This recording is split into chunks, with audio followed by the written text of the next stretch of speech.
Хабарымыз жалғастырамыз. Маңғыстау облысында шетінеген шақалақтың анасы іздестіріліп жатыр. Жаңа туған сәбиді пакетке салып, бір үйдің есігінің алдына тастап кеткен. Бөбекті қалдырған кезде тірі не өлі болғанын тәртіп сақшылары тексеруге кірісті.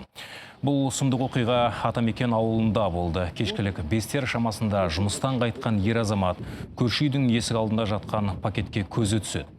Целлофан дорбадан сәбидің қол шығып жатқан, ал жанында айналшықтап үй тұрып жүріпті. Оны тұрғын қуып жіберіп, дереу полиция шақырады. Пакеттен шығарғанда сәби өлі болған. Бөбек ай күні туып, жетіп туылғанға ұқсайды. Басында шашы бар және салмағы да едәуір болған.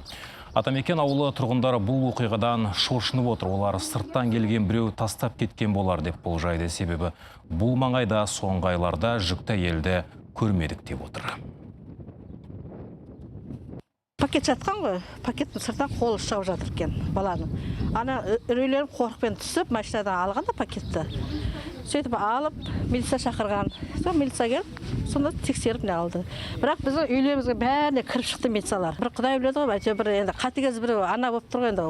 Ол қалай тастап отыр баланы да, ішіне шыққан бала, обал ғой.